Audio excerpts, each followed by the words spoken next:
Hey guys, and welcome back. Here we are with episode 21. I hope everyone's having a great Saturday and you guys had an awesome week. For me, this month has been absolutely nuts. Work has been crazy. Getting ready for the holidays has been even more insane. But we're getting there, guys. And in another week, we'll have Christmas, and I will have almost entire week off. Hopefully, you guys do too. Because more than anything, forget about the presents, guy. I mean, I love presents just like everybody else, but just having some time off, guys, some R&R time. And for me, I'm especially excited about it for the channel because I'm gonna get back to trying to put out videos a little bit more often. I felt bad. November was just a rough month. December is just a crazy month as well with like everything going on with work and getting ready for the holidays, and it's just a lot going on. But what's going to be nice is I'm going to have almost a week off. So I'm hoping throughout that week to post your normal video you'll get from me, a movie thing. But then I also want to try to, if I can, do another comic book review because I miss doing those. And I'm really itching to do a video game review.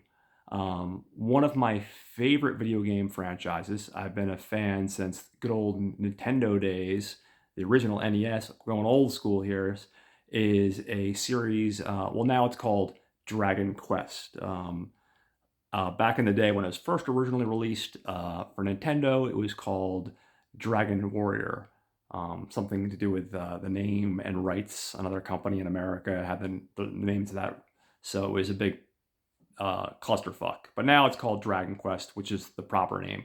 Well, to make a long story longer, that series has been around for a gazillion years. They've had a bunch of different Dragon Quest games. They're all standalones. You don't really need to have played the other games to play the newest one. And they just released a spin-off game that came out earlier in the month. It's called Dragon Quest Monsters. Now this one, you're basically like a monster wrangler, and you train these monsters and you fight them and stuff. And I played the demo already. It's available. Unfortunately, at the moment, it's only available on the Nintendo Switch. I think it's going to eventually get to PlayStation 4 and 5, and then down the road, I'm sure it'll eventually end up on Steam and Xbox. But I should be getting my hands on that hopefully sometime around Christmas. Fingers crossed, Santa. And when I do, I'm going to do a review on that as well. And like I said, this game is just freaking awesome. If you have a Nintendo Switch, you can check it out, play the demo already. It's good stuff. If you like turn-based RPGs, I'm a big fan of those. So if you like that kind of stuff, definitely check it out. Anyway, enough about video games. I'm going to get into today's review. And today's review, I'm also going to be completing we'll call it my time travel trilogy, I guess, if you will. In particular, if you've watched the last two episodes, episode 19 and 20, they all dealt with films or TV shows that dealt specifically with time travel and, more in particular, John F. Kennedy. I found it very interesting that there were actually three projects, and there might be more, but three off the top of my head that all dealt with not just time travel, but time travel plots that involved the assassination of John F. Kennedy. In episode 19, I discussed the 1990 film with Robert Hayes called Running Against Time, which is a really fun film. And I'm not a fan of bootlegging, as I've said, guys, but if you know how to go on the internet and go to a torrent site and download it, it's worth it because fuck them. The only way you can get a hold of the movie otherwise is torrent it, a VHS, maybe off eBay because it hasn't gotten a DVD or Blu-ray release, or there are other websites that also do DVD-R copies. You know, they'll make you a bootleg DVD of it. But it's a fun film. I definitely think it's worth having in the collection if you like time travel, if you like sci-fi. But anyway, I already talked about that in episode 19.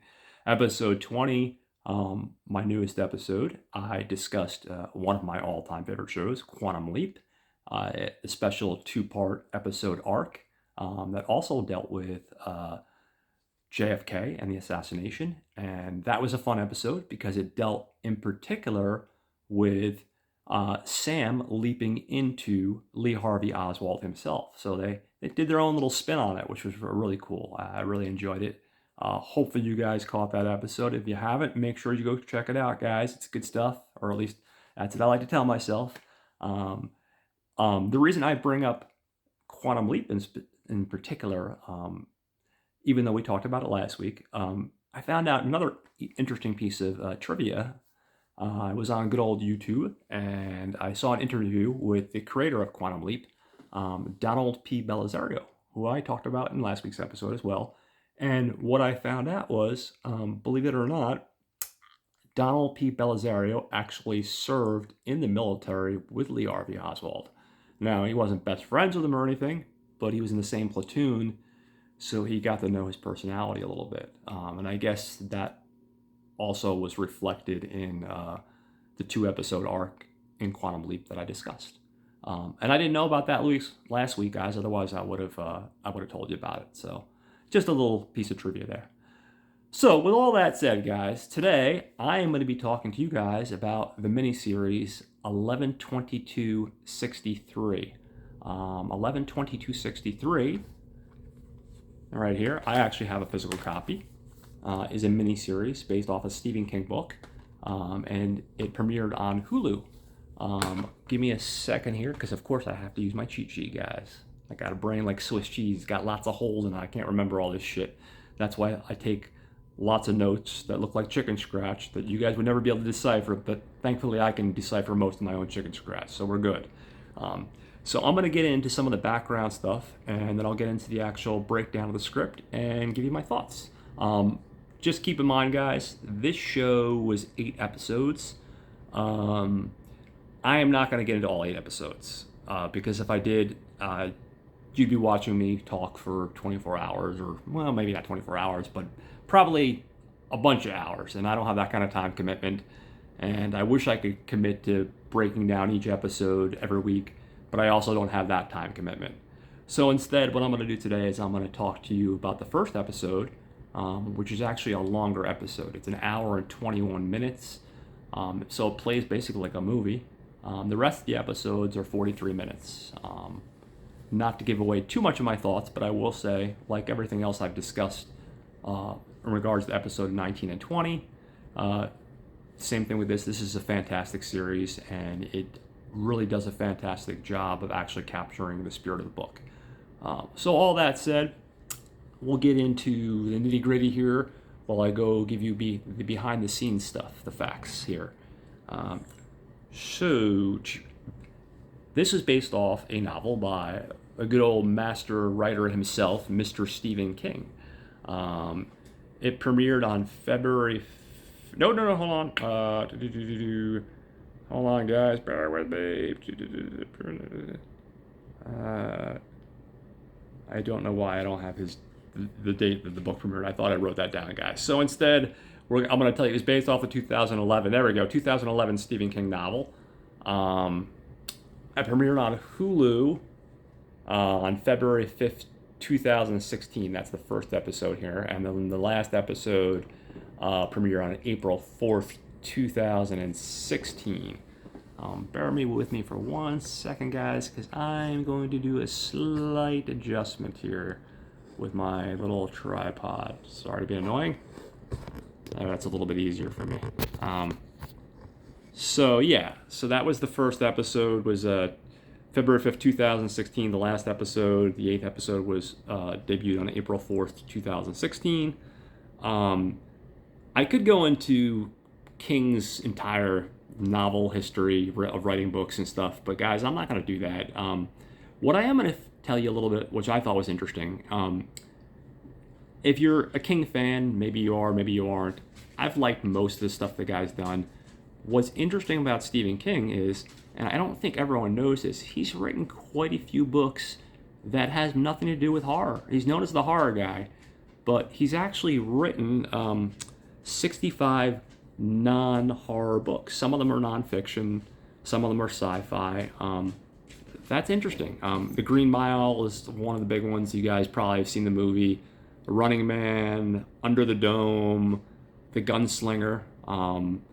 And one of my favorites is Different Seasons, which is a book that came out, I forget the exact date, but it's four novellas, and it had Apt Pupil, it had Stand By Me, had the Body, Body, which is Stand By Me, Apt Pupil, and The Shawshank Redemption, and there's one more, I can't remember the name of it. But anyway, that was my first introduction to Stephen King.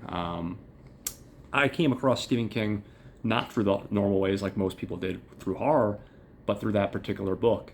And interestingly enough, I found that book years ago. I was living in LA for a brief period of time. I have an older sister, and she convinced me to move to LA, and I figured I'd give it a shot and see what it's all about. And I moved there, and I found myself looking for jobs and trying to find ways to entertain myself while I was looking for jobs.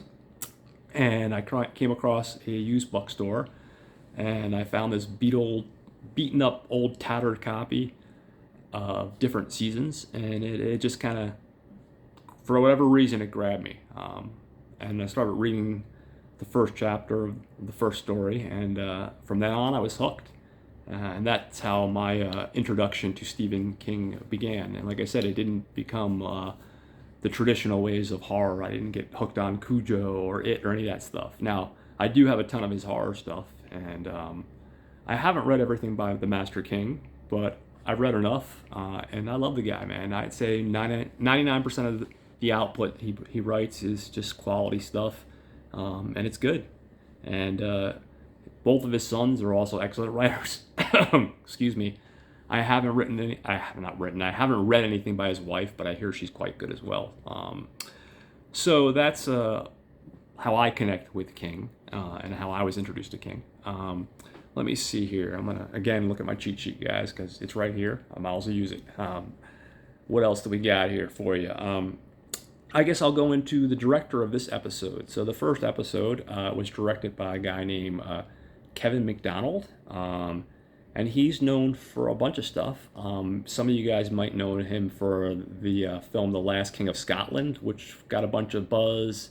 I think it might have gotten some awards too. I didn't look that up, but I'm pretty sure that was the one Forrest Whitaker got an Academy Award or a nomination for.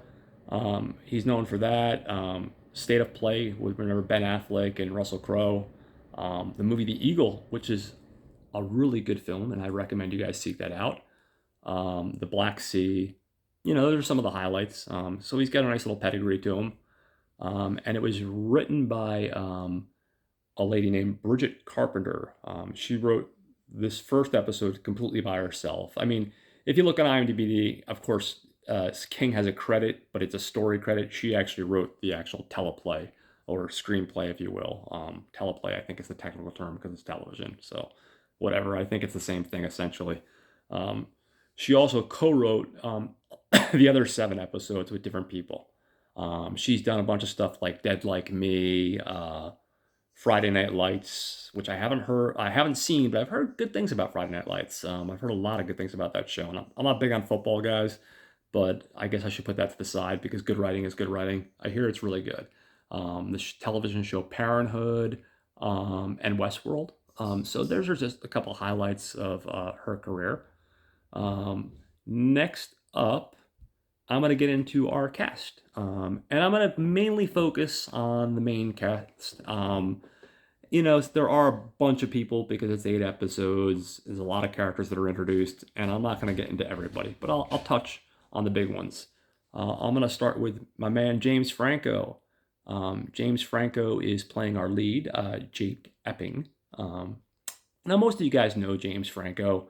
Unfortunately, I'm not going to go into the controversy of James Franco. I know in the last couple of years, he's done some not supposedly, let's face it, some shitty things. I'm not going to get into that, guys. It's not my place to judge anyone.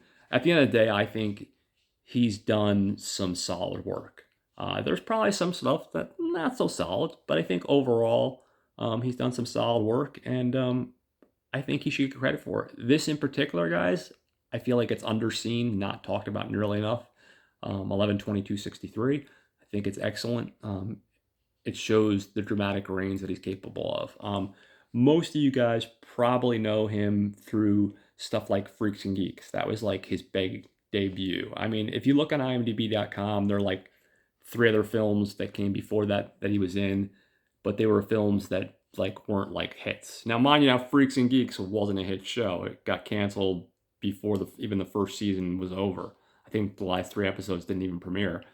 But what it did do, it cemented his career, as well as everybody in that cast, because that television show really brought pretty much everyone in that acting circle that was in that show their career. It brought their career attention, and they were all able to move on to bigger things. So it's weird. Sometimes a show that's not a hit still works out good for everybody. I mean, another example, of course, we all know Firefly, whether you love it or hate it. I know Joss Whedon, another one that's people aren't exactly in love with at the moment. He's done some shitty things, said some shitty things, but Firefly didn't last the season, but it still has a cult following. They did a ton of graphic novels. They made an RPG game, role-playing game, like D&D. They even have, believe it or not, recently they just talked about doing a second movie that's going to be on Disney Plus, I believe in July. Anyway, guys, enough of my tirade of Firefly and Joss Whedon. That's nothing to do with 11/22/63. You guys don't want to hear me talk about that. Let's get straight to the story here. Let's talk, when I say straight to the story, I'm talking about, let's talk about 11/22/63. So to finish up talking about James Franco, like I said, Freaks and Geeks, that's what elevated his career. I think most people know him from Freaks and Geeks. He was also in, obviously, the Spider-Man franchise, playing Harry Osborn, stuff like Pineapple Express, Milk, which I thought was excellent. He was good in that. The Interview, that's a comedy I think he deserves a lot of credit for. Him and Seth did a fantastic job.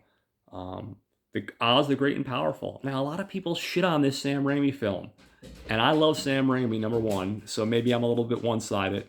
But I thought he was great in Oz and the Powerful, but for whatever reason, that was deemed not the one of the better Sam Raimi films. I still think it's an excellent film. It's just a different Sam Raimi film.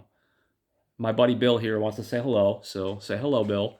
He was also in The Disaster Artist. That was one of the ones he directed. Most of you guys probably know about the cult movie The Room. This is a movie that's a story about making the movie The Room. He directed, pretty sure he wrote, and he acted it. And that's a fantastic film, guys. So fuck anyone that doesn't like James Franco. So what if he's a shitty human being? He's capable of making good films. But anyway, enough of my tirades. Spring Breakers, I haven't seen, but a lot of people say that's wonderful. And Sausage Party, guys. Who doesn't like the animated film Sausage Party? That movie was a lot of fun. So anyway, besides that, the guy directed 39 fucking films, man. Now, I haven't seen most of these films. I have a couple of them that I got to get around to. But whether they're great or not, the fact that he directed 39 films and the guy's probably in his early 40s, maybe, I don't know, that's not bad. Disaster Artist is the one that most people know. It was on Netflix. I still think it is, guys. A movie called The Institute in Dubious Battle, which I actually have. I just haven't gotten around to seeing it. The Sound and the Fury, which I want to see. And Bukowski. And that's, just a handful of the 39 films that he directed. Okay. Enough of you, James. On to the next lead. Sarah Gadon. And I'm probably pronouncing your name wrong, Sarah, and I feel bad. She plays Sadie Dunhill, and as you get into some of the later episodes, you will find out more about her. She becomes the love interest. In the very first episode that we're going to talk about today, there's not a lot of information about her. We're really not going to get too involved with her character. So she was first introduced to me in a movie that came out in 2016. It's called Indignation, guys. It stars Logan Lerner and her primarily as the leads. You can find it on Tubi. Tubi is your best friend. Yeah, you got to deal with commercials, but it's your best friend, guys. Seek out Tubi. Seek out Indignation. She is fucking phenomenal. So is Logan Lerner. It's the best thing he's done since Perks of Being a Wallflower. Fantastic. She came to my attention with that film, and I keep waiting to see her blow me away with a bunch of other stuff. She did it with that film. She did it with this film. She's been in stuff like Dracula Untold, which I enjoyed. I barely remember her part, so it must have been before her career got a little bigger. Um, she was in a movie called What If, which was actually good, not connected to Marvel in any way. It's a different What If. Um, Maps to the Stars, Bell, Antiviral, Cosmopolis, excuse me. The new movie Ferrari that just came out, which I haven't seen, I want to. Um, and she also is directing a film called Lullabies for Little Criminals. It's in pre-production, so that's interesting. I'm always curious to see an actor flip the switch and bring their perspective to a directing mode. So, um, awesome. Check out those movies, especially Indignation. I'm probably going to review that at one point. It just blew me away. Next big person in the cast, we got Chris Cooper. Uh, you gotta love Chris Cooper. He's one of those guys that shows up in everything and he always blows you away. He's playing the character of Al Templeton. Now, before I get again, I'm gonna go on a tirade here for just a second here. Another awesome thing, and I have to look into this because I'm probably wrong because I usually am. But Al in this, uh, just like in Quantum Leap, Al works as a guide to help Sam to get through each leap. In this show, Al Templeton helps our main character, Jake Epping, and almost works in a guide like character to help him try to find his way to do this mission that he's on. So when I was watching this episode tonight, it was awesome because that clicked, that parallel. They're both functioning in the same kind of way as far as their roles go, and they're both named Al. And I have to wonder if whether Stephen King, when he was writing it, he did that intentionally or not. Maybe not. A lot of things could be unintentional, but it was something I noticed, and I thought it was cool. He's been in stuff like recently The Boston Strangler, which I believe is on Hulu. Live by Night, which I liked, Ben Affleck. Not one of his more popular directed movies that he directed, but I thought it was great. The Town, another movie that starred Ben Affleck, The Company Man. He was awesome in that. Definitely seek that out. Stuff like Capote, Seabiscuit, Adaptation. That's a fucking phenomenal movie. The Patriot, October Sky, another great movie. American Beauty. How can you not like American Beauty, guys? Lone Star and A Time to Kill. And obviously, the guy has a shit ton of other credits, but those are like, some of the highlights, I guess, if you will. Now, and the next character is going to be an actor named Leon Rippey. Leon Rippey is a character actor. He's been in a bunch of different stuff, which I'll discuss in another second. He's playing the role of Harry Dunning. I'll talk about Harry in just a few minutes when we get into our actual story. He's been in stuff like Deadwood the movie, Under the Dome, so second outing with King, another Stephen King thing. The Alamo, The Life of David Gale, Eight-Legged Freaks, so he's not afraid to jump into a genre movie, which I love. Stargate, The Arrival, Cuffs, and another tie into Quantum Leap, guys, because guess what? He was in 2 episodes of the original Quantum Leap series. So another connection back to Quantum Leap. Here we go. Talk about the parallels. And the next guy, and I just wrote it down because he does show up throughout the series, is a guy named Kevin J. O'Connor. And he's playing a character called the Yellow Card Man, which I'll talk about briefly in a few minutes. So guys, it took me 300 years and we're just getting into the story. So thank you for listening to me rant. I'm going to get into the story right now. So we open up, it's present day, and we're in a classroom, and it looks like it's all adults. Mostly got people that are in their probably late 30s all the way up to their 60s. We can see that it's probably like at night because there's darkness coming in through the windows. We see a gentleman who's in his probably late 50s. He's got, mid-level hair. He's got some gray in there, and he's got a southern accent. and he's got a little bit of, he seems like a little bit off. There's a little bit of a stutter. He seems a little bit slow. Something's not quite there. Um, he introduces himself as a guy named Harry, um, and he addresses the class and he tells them about a horrific night that happened in 1960. And basically, he tells a story about on this night, it's Halloween, 1960. He's dressed up as Buffalo Bob, and his father comes into the house and he brutally murders his mother and his two siblings with a hammer. Um, and then he's pretty much telling the story, and then he kind of ends it, and he's saying when he ends the story to class, it's a story that he doesn't like to remember, but on the same token, he can't help forget it, which trauma will do that, it's hard, and something like that I could just begin to imagine, Um, so right after that, gentleman in the back, probably his late 30s, mustache, brown curly hair, about 6 foot tall, is our main character, the teacher of the class, James Franco, whose character is Jake Epping. He comes up, he steps up to the front of the class, and he addresses the class. And he said, what makes that particular piece so interesting is that it hurts us when we listen to it, but it's also so powerful that you can't help but not listen to it. Um, and he congratulates um, Harry on presenting it in such a wonderful way, and obviously, trying to comfort him for having gone through that such a horrible, experience. And of course, afterwards, he gives him an A+ on his paper right away, and the class pretty much at that point exits. We find out that everybody in the class is there to get their GED.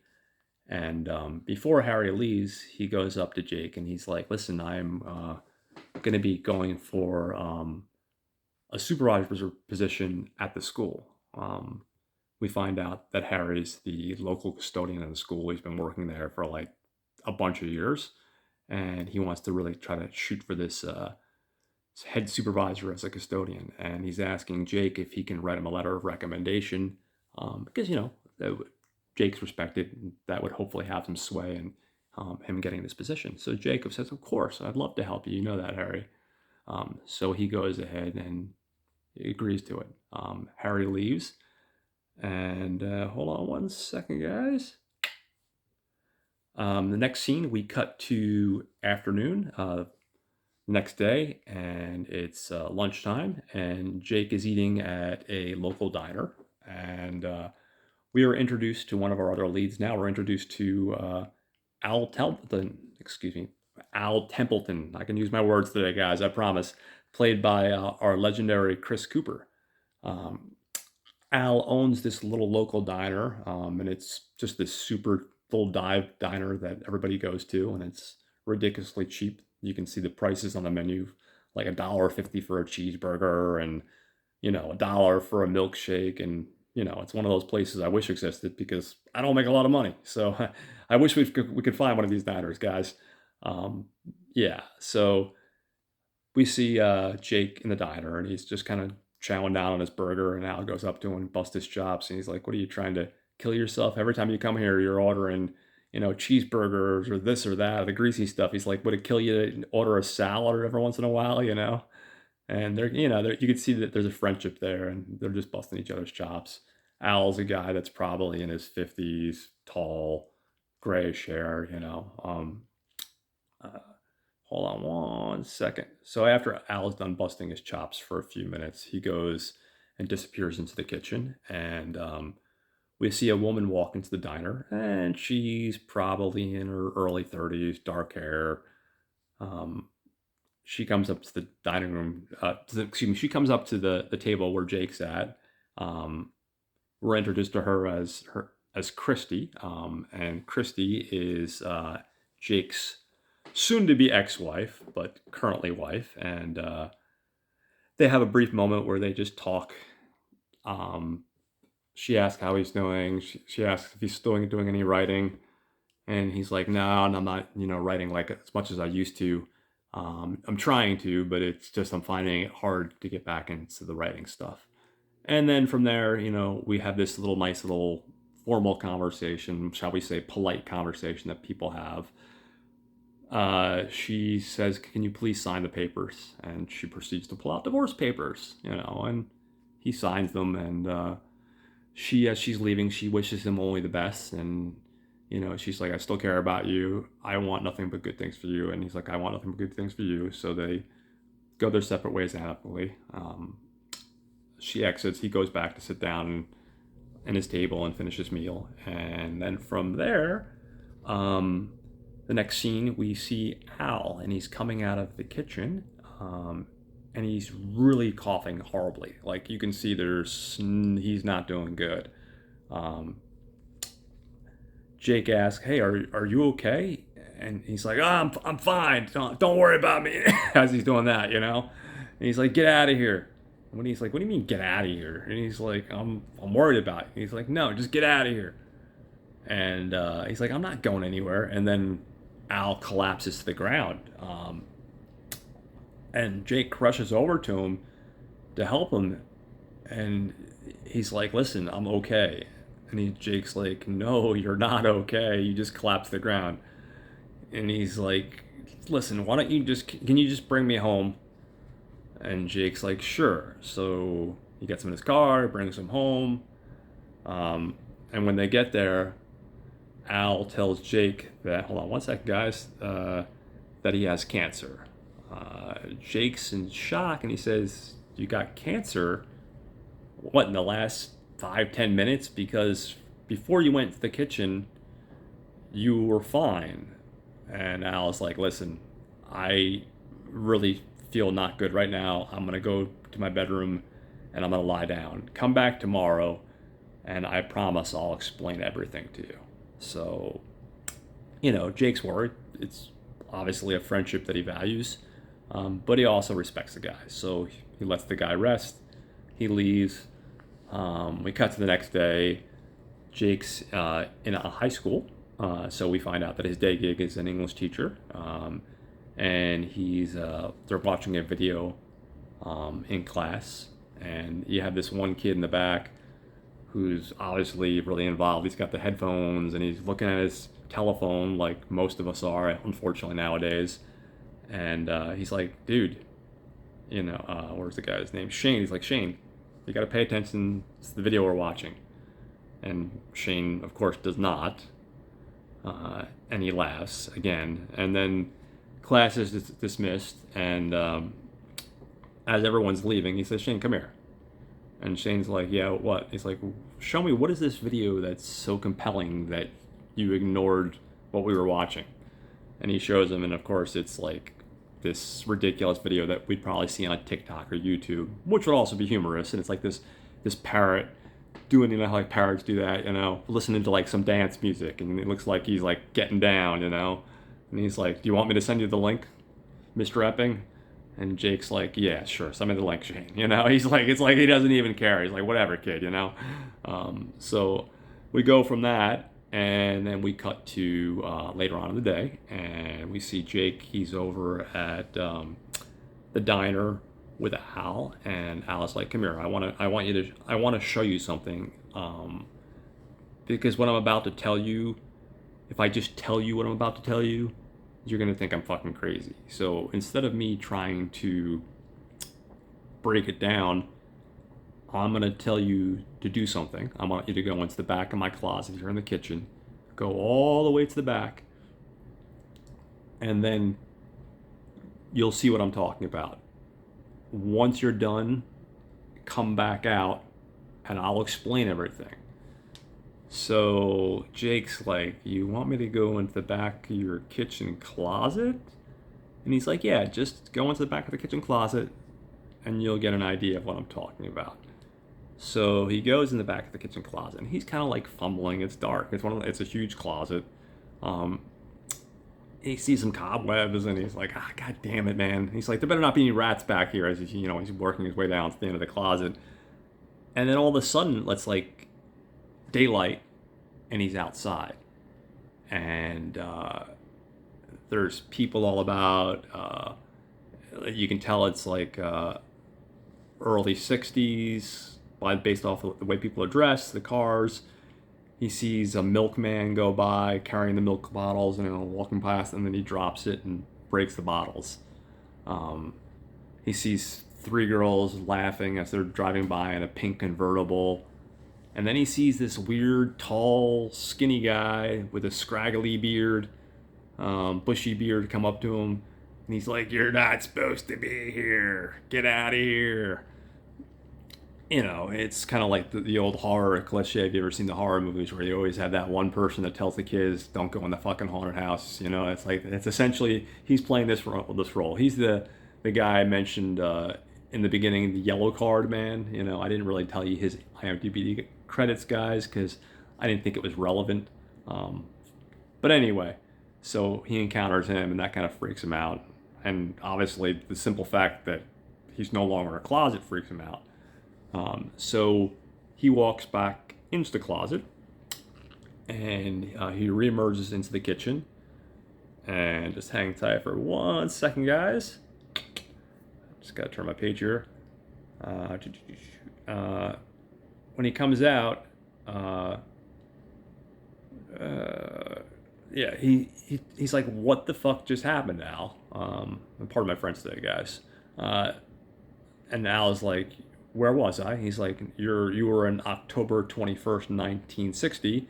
You were still in Maine, in Lisbon, Maine, but you were in October 21st, 1960." And he's like, "What do you mean I was in October 21st, 1960? And he's like, "Has that always been there?" And he's like, "Yeah, it's like this thing I discovered years ago when I bought this place for whatever reason. It's like, I don't know if it's like a wormhole or whatever you want to call it. Essentially, when you go to that one spot in the back of the closet, it's like you end up there." And he said, "You could spend 10 years in there and then come back out, and only 2 minutes would have gone by." It does it basically every time you enter that world, um, and come back, it's only 2 minutes have gone by in our time. So it's just this really weird time loophole, I guess, if you will, or wormhole. If I'm thinking the proper sci-fi wordology here. So of course he's in shock. Just hang tight for 1 second. Basically, Al explains whatever the reason is, it's always been there. You bear with me. And Jake asks, "Well, why are you showing me? How come you wouldn't like bring this to like, I don't know, scientists or people that are more well versed in something like this? Somebody that would like take this and study it or use it for something." And he's like, "Well, I'm afraid to bring it to the attention of anyone else because I'm afraid they'll use it for things they're not supposed to." He's like, "I am using it because I want to go back in time and save John F. Kennedy. And unfortunately, I have cancer. I think it's because I used it a handful of times. Um, excuse me, guys. And because I used it, I feel like it's caused me to have cancer. And I'm dying." And he's like, "Because I'm dying, I need someone that I can trust to carry on my mission." So of course, again, this is a lot for anyone to take in. Jake's like, "Hold on, you found a time loophole in the back of your closet that brings you to October 21st, 1960. That's the first what the hell.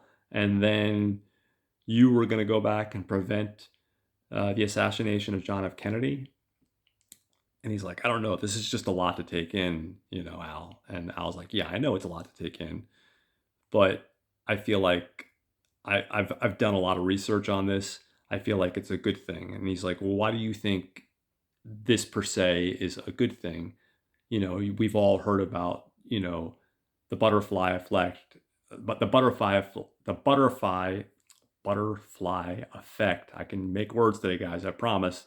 And how one thing can affect another thing, which can affect another thing. And, like so many things could possibly go wrong here by fucking messing with something like in a major event like that. You know what I mean? Like it's not some minor little thing, and Al's theory is this. His theory is essentially broken down to, when John F. Kennedy died, so much changed. I mean, when he died, think about it.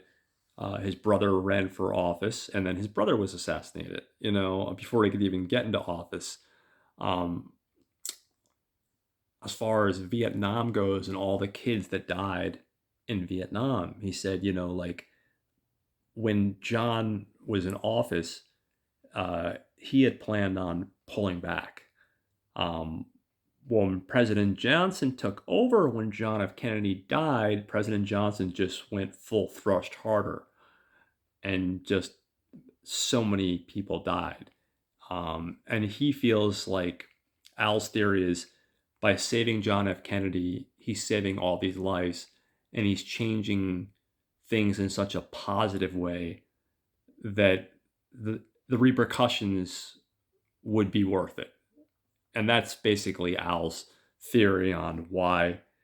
Pardon me for 1 second, guys. That's why he should go back in time and prevent the assassination. And Jake, this is a lot for him to take in. He's a potential wannabe writer.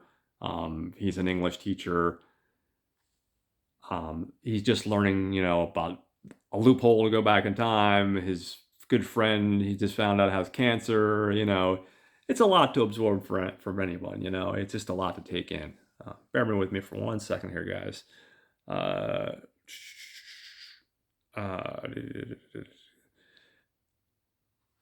Yeah. So basically, he tells Jake to think about it. So Jake's like, listen, it's a lot to digest. I'll think about it. Later that evening, we see Jake. He's at the school again, and it's a big graduation ceremony for all the people in his adult evening class to pick up their GEDs. And as we're seeing names called, eventually we see Harry Dunning's name being called. And as he's walking to the stage to accept his GED, we see Jake, and he's talking to a girl named Alice, or Allie, excuse me, Allie. And Allie is the principal of the school. And he goes to Allie and he's like, hey, did you get my letter of recommendation for Harry? I really think he'd be a great candidate for that supervisor position. And she basically said, like, listen, I know you love Harry. I love Harry. Everybody loves Harry. But the reality is, like, with the supervisor position, it's different from just the regular custodial position. You're responsible for making schedules. You're responsible for talking to people that are higher up. You're managing things. You're ordering things. It's not just the normal custodial duties. And the reality is there's something with Harry where all the mechanisms aren't in proper gear, if you will. He's a little bit slow. Something isn't quite there. And obviously, if you hear the story about what Harry had been through, the trauma affected him, and the way he reacts in society, which makes sense. Yeah, I think if I'd gone through that, God knows how that would have impacted me, or anyone for that matter. So he's a little bit disappointed. He still thinks that Harry's a good guy, and he thinks Harry can handle it, but he also realizes he's not the one that has control over that decision. So Jake goes home a little bit disappointed, goes to bed, wakes up the next day, and he shows up at Al's house, knocks on the door, and he says, all right, Al, tell me more. And then Al goes into detail explaining for Jake basically what that the thing would bring him in, like you said, October 21st, 1960, and he tried to figure out the whole JFK conspiracy. He would determine if it really was Oswald who killed him, or if it was the CIA or the Russian government. He wants Jake to go back and figure it out, and if it was really Oswald, stop him. He tells him in 1963, 6 months before Kennedy was shot, there was a failed attempt at General Walker. Now, what's interesting about that is they never caught the guy, number one, so they could never really pin it on Oswald. But what's interesting is, even though the assassin was never caught and the assassin didn't kill General Walker, the bullet that was found was the same type of gun that killed Kennedy. And when they arrested Oswald, that was the gun. So there's a pretty clear indication, or one that's leaning towards the idea that Oswald was the guy that attempted to kill General Walker as well. So from there, hold on with for a second, guys. Al basically wants him to confirm that it was Oswald that attempted the assassination on Walker and Kennedy. Jake is upset because if he agreed to do this, because he would get there at October 21st, 1960, he'd have to wait for like 3 years before he's like, so basically you want me to sit around for 3 years. And Al is like, you're not going to be just sitting around. While you're there, you're going to be looking into some other leads, and you'll have money and stuff like that. Basically, just hang tight for a second.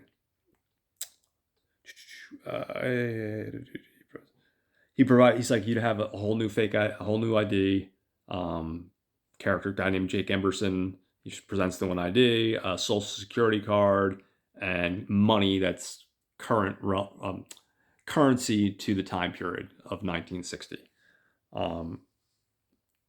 He says with the fake ID, he should be able to get a job teaching. And then he also gives him a notebook that has all the information that he's found out so far, all the research he's done. The notebook also has all the major like sporting events, so he can make some bets. He said, don't go crazy with it because then you'll draw yourself too much attention. But he said every once in a while you can make a little bet, and that'll help pad the wallet a little bit too. He gives him some advice as far as how to blend in properly when he's there. He says, a couple things you want to do. He said, the first thing you want to do is you want to get a clean shave, get a haircut that's with that time period. He said you want to get a nice suit and tie and a hat, because that's the way people dressed. And you want to get a car that's just boring and ordinary, that doesn't stick out. So these are like, keys to helping you blend in, because you don't want to stick out like a sore thumb when you do this. Jake is like still absorbing all of this, and he's like, you are asking me a lot. He's like, I'm really sorry for everything you're going through. And I get like you're trying to make good in the world here by stopping like a major event and doing something wonderful for the world, but you're asking me a lot. And they get in an argument, and they're both pissed off. He tells Jake to get out. So Jake leaves. And Jake leaves. He spends the entire night tossing and turning. He wakes up the next day and he goes back. He's knocking on the door, and he's like, Al, are you there? Are you there? He's like, I'm really sorry about yesterday. I was just being an ass. I'm tired. This is still just so much to take in. He's saying all this while he's knocking on the door outside. After a few minutes, he realizes nobody's answering the door. He checks the door. It's unlocked. He goes in, and unfortunately, we find out that Al has passed away. So from there, he decides, what? I'm going to do it. So he grabs the notebook with all the sports information and all the research that Al's done. He grabs the cash, which I think was like $600 or $700. the Social Security guard the ID, and he goes to the diner, and he goes through the closet, and here we are. He ends up in October 21st, 1960. And of course, when he walks the doorway, he sees the milkman and drops the bottles, glass bottles of milk. He sees the girls in the pink convertible driving by laughing, and he sees the crazy skinny guy that looks like a homeless crazy nut yelling, you don't belong here, and he sees this all play out. He follows Al's advice. He gets a haircut. He gets a nice suit and tie. The one thing he does not do is he gets to the local car dealership and he buys this sporty yellow convertible. And after he's done buying that, he realizes that cost him almost everything that he had. And he asks the local dealership, the car salesman guy, he's like, do you know where I can place a friendly wager? Back then, I guess it wasn't socially acceptable legally to place sport bets. So you had to go to like places that were kind of a little bit shadier. So the sales guy points him in the direction of one of those places at this bar. Just hang tight. Oh, before he does that, he stops at a little mom and pop diner and gets a slice of apple pie. And he runs into the principal, but she's just a teenager. She's like 19 years old. And he recognizes her automatically. And of course, they get into a nice little conversation. And she basically tells him that she's going to be leaving town and never coming back and da-da-da-da. And of course, the irony is that she ends up staying in town and becomes the school principal. And years later, he'd work with her. So, just that was a little slice of information. Nothing important, but it was a nice little moment. So next thing you know, we're going to cut to nighttime, and he's at the bar. And he introduces himself to the bartender as James Amberson, which is the ID that Al gave him. And he explains how he's hoping to make a friendly bet. The bartender's name is Sam. Also, I didn't make the connection, guys, but that's always so interesting. Sam, Quantum Leap, that's probably coincidence, but regardless. The bartender, sure, what do you want to make a bet on? And he's like, well, I hear there's a fight playing in a couple hours, a boxing match, Sanchez versus Joffrey, excuse me. And he's like, I think Joffrey's going to win. And the man's like, yeah, I'll take that bet. I'll give you 3-1 odds. And Jake's like, 3-1 odds? He's like, that doesn't really going to pay out too much, is it? And he's like, no, not really, but, what do you want?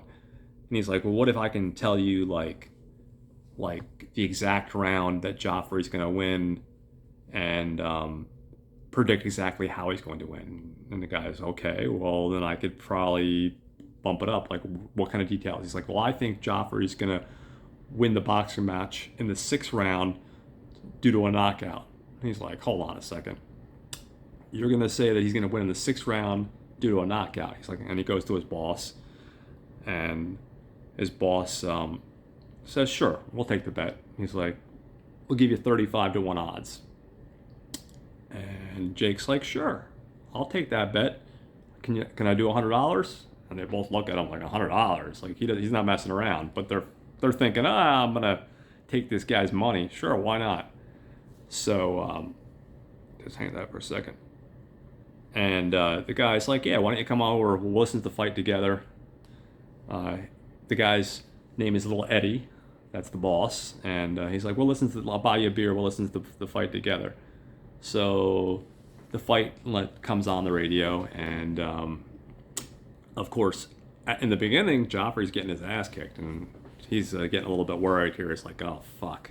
Maybe Al got these facts wrong, But as fate would have it, by the time it gets to the 6th round, Joffrey wins by a knockout. And he ends up getting I think $1,000. No, it was like $3,000. I'm sorry, guys.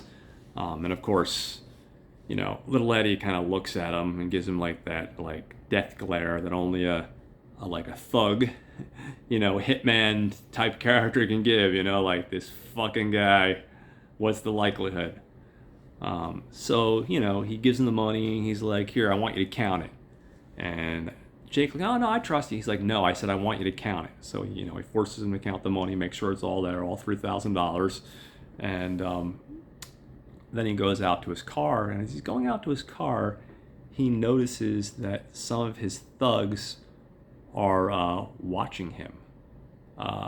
They followed him out, and they kind of made note that he's got a yellow convertible.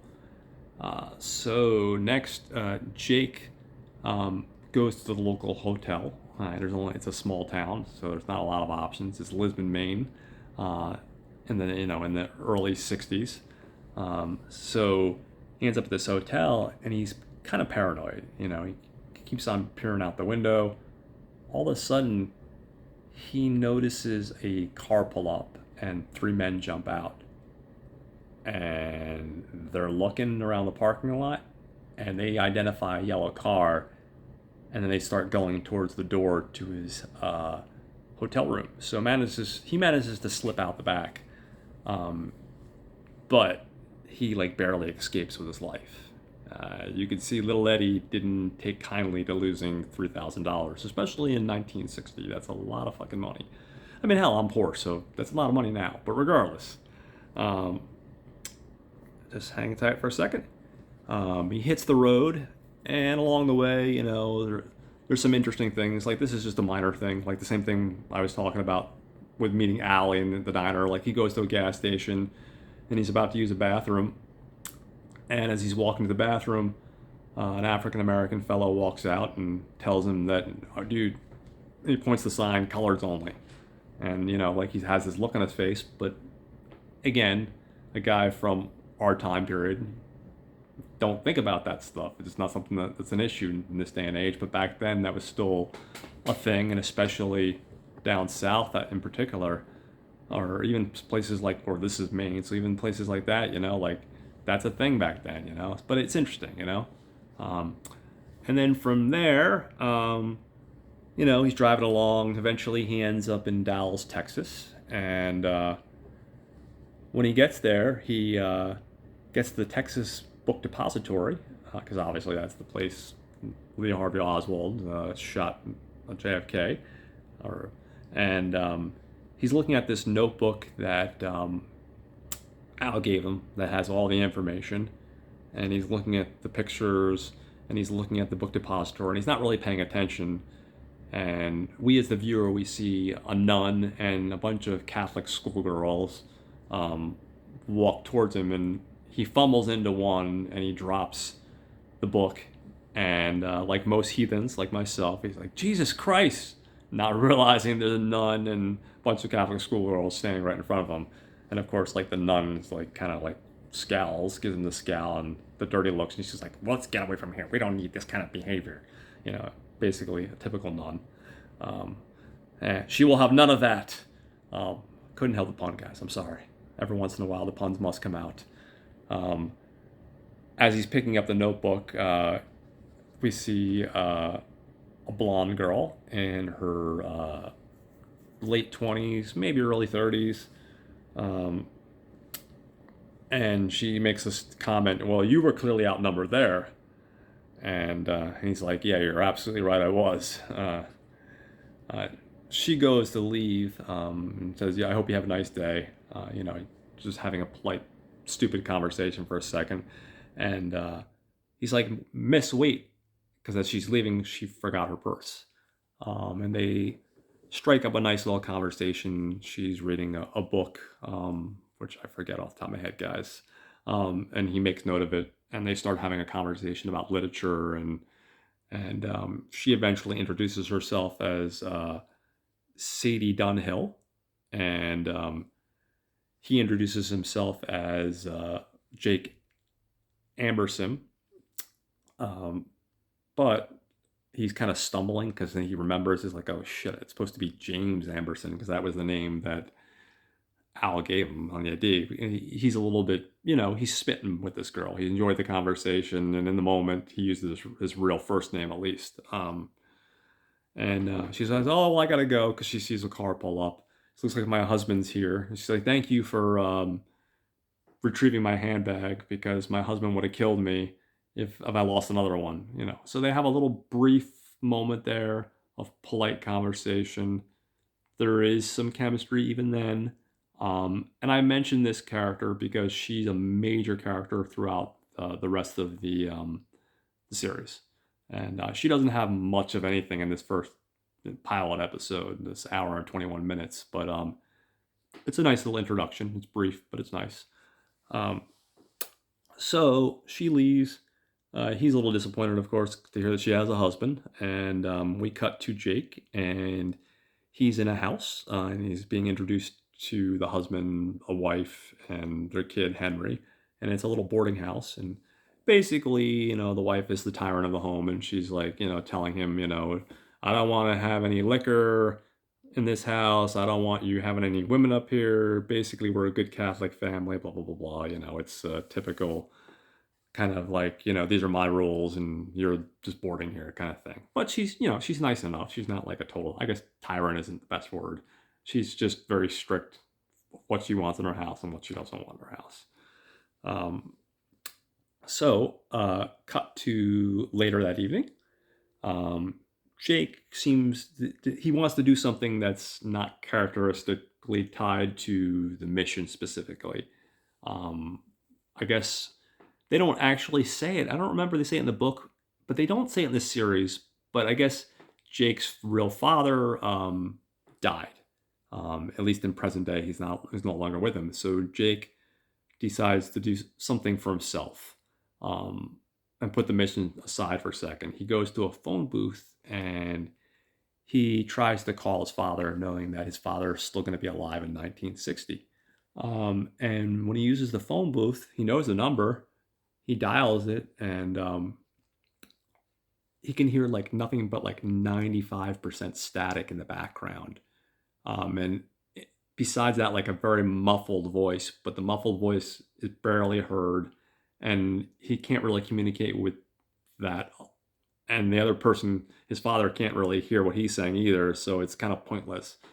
So he just kind of gives up. He basically slams the phone down, walks away downtrodden, and as he's about to walk away, like literally, we see like a red convertible just careening down the road, and it like careens right through the phone booth. It flips on its side, and it almost hits him. Being that he's a good Samaritan, he's shocked, like we all would be. But he goes down the road, and he sees the flipped over convertible, and he goes to check it out, and he sees this girl that's body kind of fell out of the convertible. She's bleeding severely. She looks like she's about to die any second, and basically, she says, "You don't belong here." And it's eerie because it's like literally like almost said in the same tone as the yellow card man and get like the crazy homeless guy I was telling you about, So it's one of those things that would throw anybody off, and it definitely throws him off. It's very eerie. That's when we see the Stephen King touches right there, guys. Moments like that. Right after that, we have a flashback when she says, you shouldn't be here. We have a flashback, and in this flashback, we see Al talking to him. And one of the things Al's telling him at this particular time, he explains to him that sometimes if you try to change something big in the past will fight back. And we'll talk about that more in this episode in a little bit. But that's going to be that's going to be a sentiment that echoes in the rest of this series if you decide to watch it. It's going to happen later on in this episode, and it's going to happen through some of the other episodes as well, which I think is interesting. It's cool that, that sometimes there are certain things that don't want to be fixed. And once they've been changed, time is saying, So he gets back to the boarding house. It's like I said, it's an evening. He hasn't drunk or anything, but he's fumbling around. He's not looking good. He just saw some really fucked up shit, and then he remembered what Jake told him, or excuse me, what Al told him. So, one would almost imagine he comes across like maybe he had been doing a little drinking the old bottle, but yeah, he wasn't. He stumbles into the boarding house, and the family sitting around the television, and they're watching. At this time, it would be Senator Kennedy, giving a speech, um, and they see him, and you see that he doesn't look all right, and he's like, "Are you all right?" And he's like, "Yeah, I'm fine." And then he goes upstairs, and he gets into the bedroom, and he finds like a trash can, and he just throws up, and the wife knocking on the door. Are you sure you're all right? You sure you're all right? And he's like, "Yeah, I'll be okay. I'm fine." But she can tell something's not right. Obviously she hears him throwing up. Oh, hold on one second, guys. Hold on. Hold on. Just hang tight. Okay, dude, I'm sorry, guys. Bear with me. Yeah, so the next morning he wakes up. He's like, "I'm okay. I'm really sorry about that. I just really wasn't feeling well." She's like, "No." She's like, "We're just worried about you. Want to make sure you're okay." They have breakfast.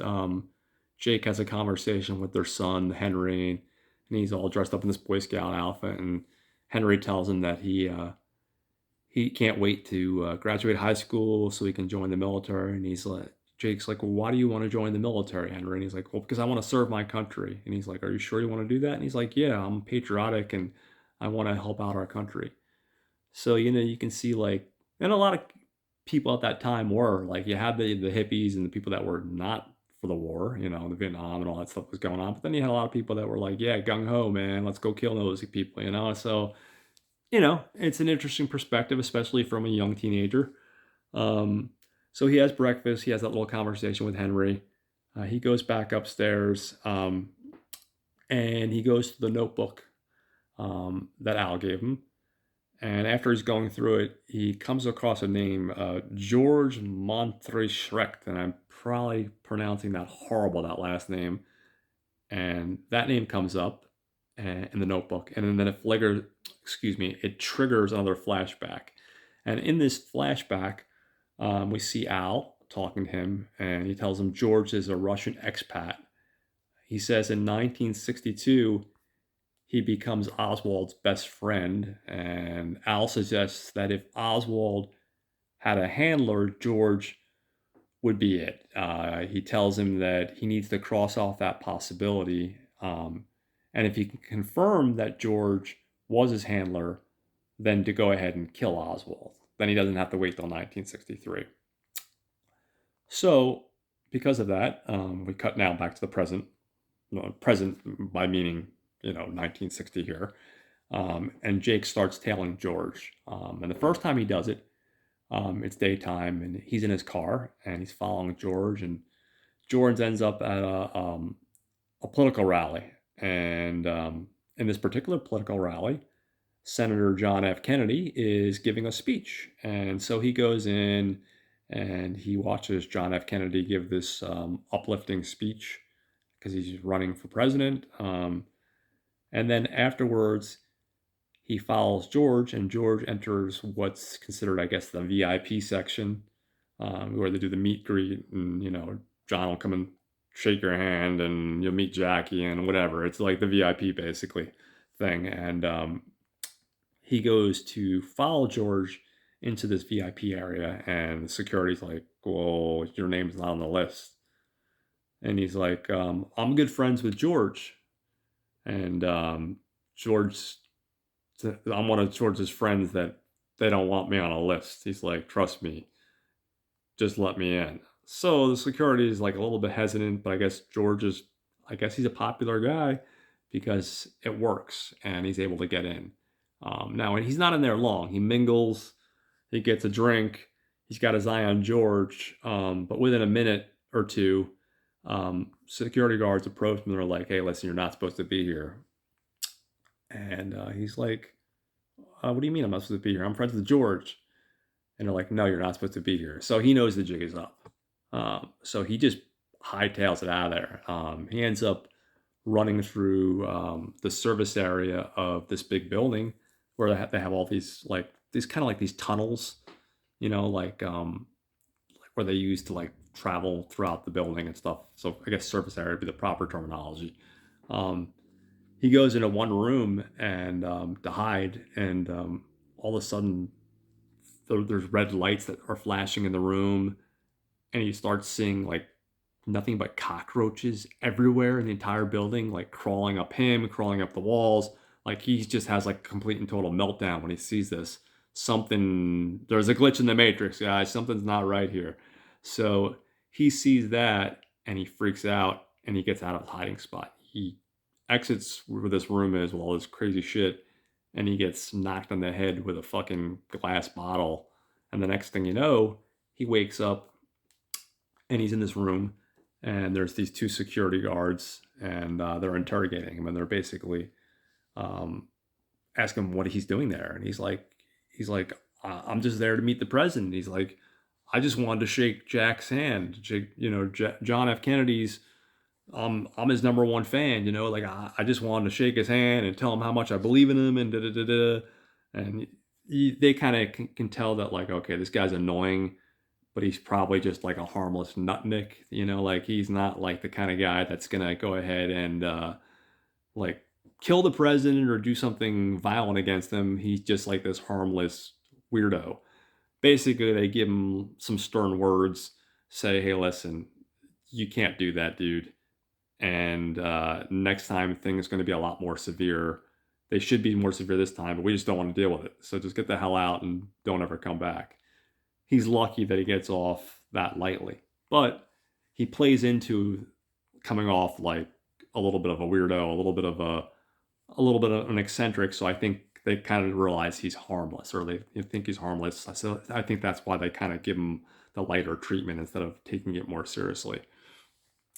So we cut to the next scene, and it's later that night. He's at the boarding house, and again, he's going back to the notebook and he's reading again. And again, we cut to another flashback. There's a lot of uses of flashbacks in this series, and I think normally, like, I don't mind flashbacks. I think any kind of a form of effective storytelling, if it's effective, it's effective. I know some people feel like it's a crutch and it shouldn't be used as often as it's used sometimes. Bullshit. Good storytelling is good storytelling, and as far as I'm concerned, if you use it properly, I don't have an issue with it. But there is a lot of that stuff throughout the series. So we cut to another flashback, and Al's basically talking about George again, and he's saying how he might be an informant. He might work for Russia. He's got interest. He's got interest in Haiti. Excuse me. I can make words, I promise. And he told a reporter in 1977 that it was the CIA that gave him Oswald's address. Then he was asked to testify in front of the House Committee on Assassinations, and the very next day, oddly enough, guess what? He committed suicide. So something's up with Georgie boy here. And he's saying he needs to look into this guy. Al then talks about a night when he went back in time, and he followed George. This particular night was interesting because when he followed him was an important night because he felt the past push back. Just like when Jake had the incident with the telephone booth and the car that careened into him. Basically, he had a similar evening. Al had a similar evening like that. And he starts to tell him. Basically, he said he was following George and his wife, and they were going to this fancy restaurant called the El Conejo. And it's basically all the movers and shakers in town went to this place and they ate there. And it was like this restaurant / bar. And he said, the first thing I noticed was outside. He said, right in front of the restaurant, there was a huge fight that started off as an argument and then escalated when he arrived. And as he's telling, as he's we're getting the flashback, the voiceover. As he's doing that, then we see, excuse me, guys, I'm trying to figure out how to explain this. We see Jake now going to the restaurant, and he's seeing the fight escalate, but he's avoiding it. He's just going straight to the restaurant. So he's basically, I guess, as Al's telling him what happened to him, Jake's also doing the same things, but he's going to try to avoid the things that go wrong. I guess that's the best way to explain this.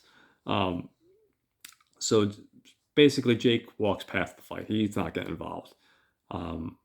We see George's wife go to the bar aspect of the bar, or the restaurant. She goes to the bar and does her own thing. And George kind of moves into the restaurant, and there's two people that he meets at a table. From there, we see Jake, and Jake sees the host, and the host, of course, tells him that there's no tables that are available and that they're all booked for the night. Jake gives him a very large bribe, and with that bribe, he asks to be seated right next to where our man George is. From there, we get more voiceover from Al, and he's recounting the story of what happened to him. And again, while he's recounting that story of what happened to him in the bar, Jake is living through that moment himself because he's currently in the bar restaurant. And Al warns him, he said, when I first went to this bar, first I had the fight outside. And like I said, Jake managed to avoid that. Hang tight for 1 second. And he said, right after I did that, and he said, I also bribed the host.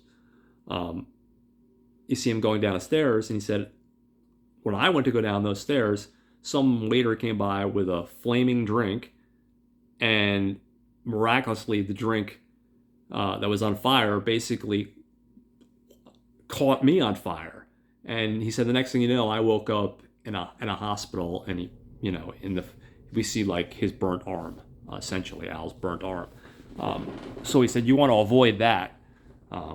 So Jake knows about it, and as he's walking down these stairs to go to the restaurant, to his table, he sees the waiter with the drink that's on fire, and luckily he ducks out of the way. The waiter falls, and the restaurant where the drink is, that spot on the ground starts to catch on fire. But what Jake does is he grabs his jacket, from his suit and tie, and he puts out the fire. So he manages to avoid the thing that unfortunately Al could not avoid. And basically from there, Al in his voiceover says, from there, unfortunately you're on your own, because for me, I had to go to the hospital and I wasn't able to see what happened next. So what happens next, essentially, as Jake's avoided Al's fate of the fire, he's walking to be seated, and as he's walking to be seated, we see a chandelier fall from the sky, from the restaurant ceiling, excuse me, not the sky. And as that's falling, he's lucky because he manages to avoid it, barely. But he manages to avoid it, comes crashing to the ground. The waitress is like, I'm so sorry, because she sees him almost once, first catch on fire, then a chandelier almost hit him. He gets seated in the restaurant at the table next to George. And unfortunately, he just continues to have no luck, because what happens next? The house band for the restaurant comes on. So he can hear mere muffled, barely faint words, but he really can't make out too much. Then, finally, when the music dies down for a second and he feels like he's finally able to hear something, he does hear the words, "Make sure you follow Lee Harvey Oswald." So what ends up happening, that's the only thing he makes out, because right after that, as those gentlemen continue to talk, he realizes what happens next, guys. The blender from the bartender, we hear the noise of the blender, so that muffles out more conversation. And then the people to the right of him are laughing out loud. So basically, to make a long story even longer, guys, everything is conspiring for him not to hear any of this conversation. The only thing he does hear is that the two CIA, he figures out they're CIA guys by the way they're behaving, the way they're dressed, follow Lee Harvey Oswald, figure out what's up with Lee Harvey Oswald. That's the tidbit of information. So pretty much, other than that, the whole night's a failure. But the one thing positive is he's walking out of this restaurant, and it is a positive thing, is he does find out. He confirms that these guys are CIA guys, and George met with the CIA guys, and they did find out information on Lee Harvey Oswald. So he did find out some tidbits of information. So even though it seems like it could possibly be a failure, in reality, it's not a failure. But this is when good old fate pushes back on us, guys. Because as he's celebrating in his own mind that he found the connection of confirming it's the CIA, talking to this George guy, he goes back to the boarding house and he sees the boarding house on fire. A big crowd outside the house. Mom and dad are huddled around the body of their son. Their son is basically all barbecued. And to put it politely, he looks like he's dead. And of course, Jake is in shock. When the fire finally dies down, he tries to go into the house and work his way up to the room that he was in. And all he finds of his belongings is his notebook. But the notebook is burnt to a crisp. There's nothing that can be read. So at this point, Jake comes to the conclusion, hold on.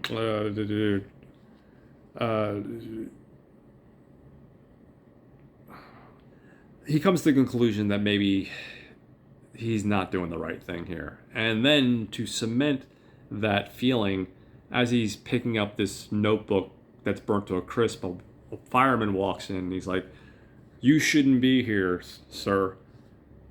Just like that, in a very monotone voice. And Jake responds, "You're right, I don't belong here. I'm going back to Maine." So at this point, he had this minor moment of celebration. He found out some pieces of information. This George guy was talking to the CIA. The CIA mentioned George talked to Lee Harvey Oswald. So there's that positive information, that positive reaffirmation, that positive connection. But then he has this happen, and he sees the past push back again. I mean, first he had the phone booth, which was a major thing. He almost died. And then this. And without that notebook, the notebook is like his guidebook to, it's the key to helping figure this thing out. But on top of that, obviously, it was also had all the information for the sports, so he could bet and make money that way as well. So he's just ready at this point. He's just ready to call it quits. He's like, yeah, I give up, essentially. So he gets in his car the next day, and he's making the trip back to Maine. And at a certain point, he's down an old dirt road, and he pulls up on a farm. And he pulls out his map because he wants to figure out, his game plan to go back home. And when he's looking out at the map, the first thing that shows up, for whatever reason, he focuses on Kentucky. He sees Kentucky, and when he sees Kentucky on the map, he starts to remember Harry Dunning. Now, Harry Dunning, I'm sure you guys remember, is our custodian friend from the beginning. And he starts to recall the story about Harry Dunning as a child in 1960. And he remembers the dates that his family was killed by his father. And Jake realizes that maybe saving JFK may not be the thing to do, with his notebook destroyed and everything seemed to be fighting against him. But maybe he can change Harry's life. Harry's a good guy, and maybe he can stop Harry's life from being destroyed by saving Harry and his family. So the farmer comes out. He sees him on his property. Of course, he asks him what's he doing on his property, and then he basically tells the farmer, he's like, "Hey, listen, I just stopped here for a minute because I'm trying to get my bearings." And he asks him where Holden, Kentucky is, because that's where Harry Dunning lived as a kid in 1960. And the guy's like, "Oh, why would you want to go there? It's not that much not much of a town, if you ask me." but he gives him directions.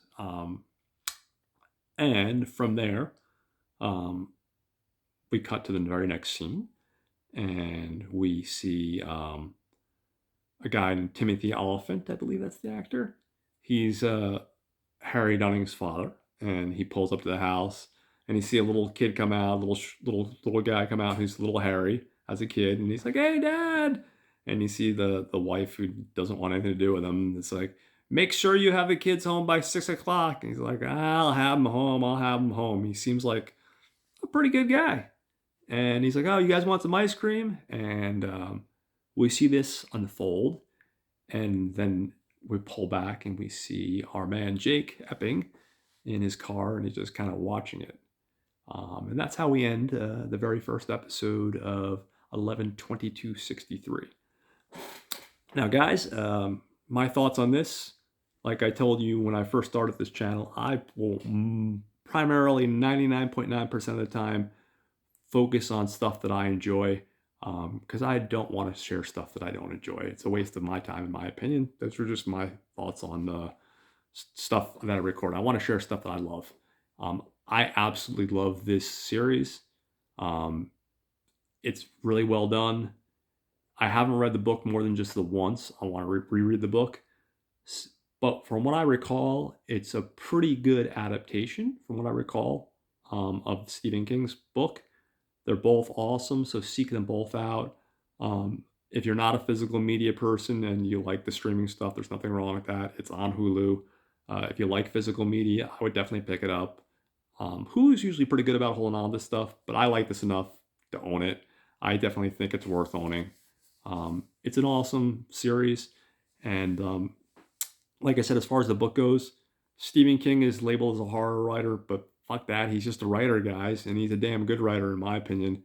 And he wrote a really good story. And luckily, the right people got involved when they adapted it into this miniseries. And I'm really glad they did it as a miniseries and not as a movie, because the reality is, it's like, yeah, I'm sure they probably could have found a way to like condense it into a movie. But the problem is, you just miss out on those things that you love about books and you love about miniseries. If a miniseries is done well, just like, or like a regular TV series, if it's done well, you can develop the characters and you can care about the characters more. I love cinema, guys, and I love going to the movies, and I love that 2 hour, even occasionally 3 hour movie, although I'm not as fond of them as I used to be. Um, but what's wonderful about novels and what's wonderful about television and miniseries is that you really can take a moment and dig into stuff that film, you just might not have that opportunity. And it doesn't mean that it's not there in film, but it's not there, I feel, as much because they are under a time constraint. The reality is that even if it's a 3 hour movie, in the back of their heads, they got to be realizing that like most theaters have 10 screens to fill, and when they're making these films, they realize that like movie theaters are going to want to squeeze as many showings in as they can.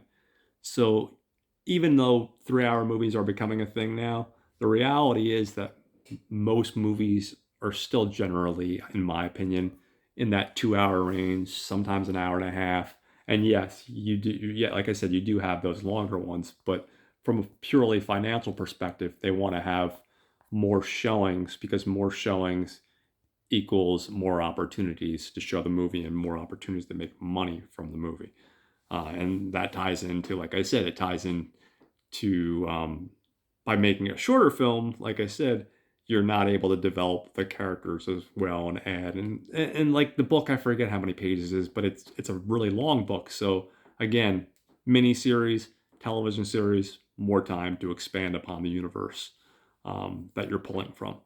Um, this is excellent, guys. And like I said, I know, like I mentioned in the beginning, I know James Franco has had some shit in his career. Like I know, like there was some inappropriate stuff. I know Seth Rogen doesn't want anything to do with him. Listen, he might be a shitty person. He might have made just maybe a person that made some dumb choices. At the end of the day, I'm not here to judge anyone. I like most of his work. Does it all hit for me? No. but I think he's one of those guys. If you give him the right material, he can do well with it. And I think that's a lot of actors, but I think he's one of the ones that's shown that he has range. I personally think that hopefully, as far as his personal stuff goes, I hope that he can get past it, change the behaviors, and hope that society forgives him. And I hope that he has more opportunities because I think he does have talent, and I think he does have something to offer the world. And it's unfortunate some of the stuff, you know, that's happened, But I also believe in second chances, I believe that yes, people can change their behaviors, they can learn from them, they can grow from them, and they can become better people. I don't know. Anyway, guys, enough of my philosophy of the personal life of James Franco because really that's not what you're here for.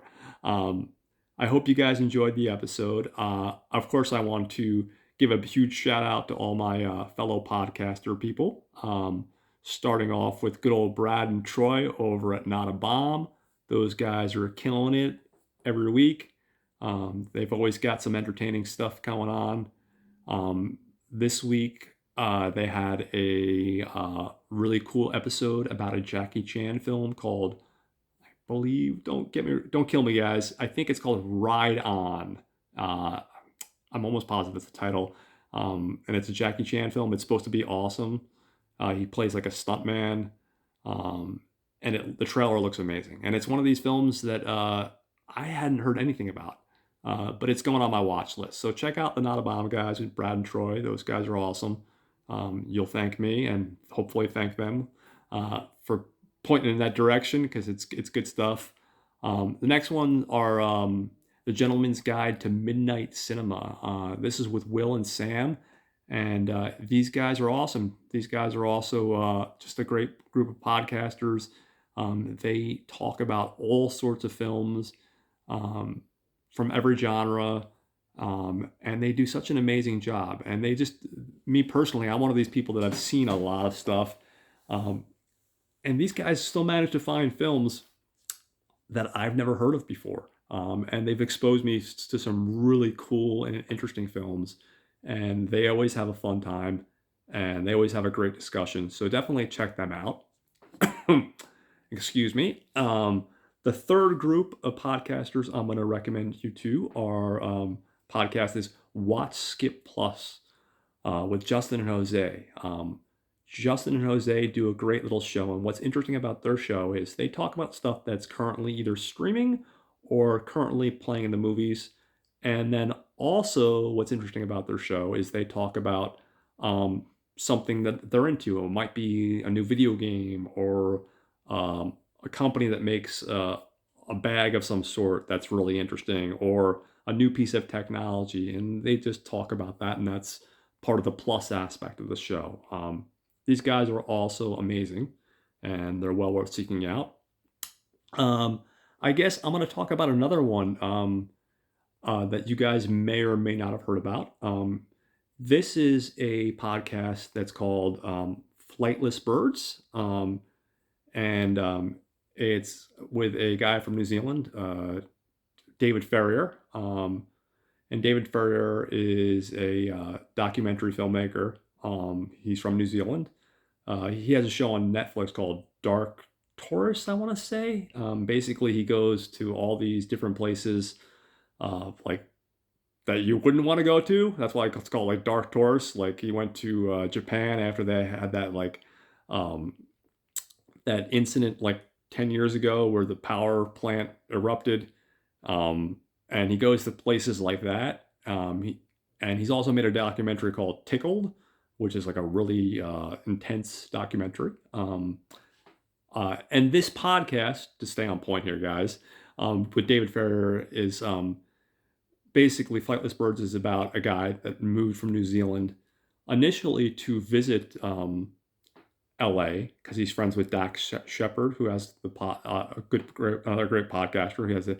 He's friends with him, and he went to visit and spend some time in the United States. And he came right before COVID hit, and because he came right before COVID hit, he was there when COVID hit, and he couldn't go back to New Zealand right away. New Zealand wasn't allowing people to come back into the country, apparently. So he was stuck in America. So the whole concept of this show was him being a New Zealander, being basically not homeless because he found an apartment and stuff, but being essentially homeless in a country that wasn't his own. And the concept of Flightless Birds was he wanted to talk about his experiences as a New Zealander trying to get used to America and looking at America and the different customs as an American um, through the eyes of a person from New Zealand. And there's all sorts of things. Like one week he was talking about toilets. One episode he was talking about like the recently he was talking about pizza. You know, there was an episode about pizza and the different types of pizza in New York and Chicago. And then a couple weeks ago he was talking about quilting. You know, there just a wide range of topics, and they're all, like I said, looking at America through the lens of a guy from New Zealand, essentially. So, Flightless Birds, another great podcast you guys should check out. Yeah, so that's it for my recommendations. I think this has been my longest episode yet, so I don't know if I should apologize or not, guys, but it's a long one. So I hope you enjoy it. I'm not 100% sure what I'm going to be doing next week, but I will definitely make an announcement very soon, probably on my Facebook page if you guys are on that, to let you know what the new episode's going to be. And like I said, I also plan on doing a graphic novel sometime in the next week or so, and I'm going to be doing Dragon Quest Monsters. So if you're into video games and you own a Nintendo Switch, look for that as well. All right, guys. So I hope you have a great week. I hope you enjoyed the video. If you do enjoy the video, please, guys, by all means, um, share it. Tell your friends about it. I'm all about getting those views and getting new people to the channel and sharing the love. All right. So I hope you guys have a great weekend.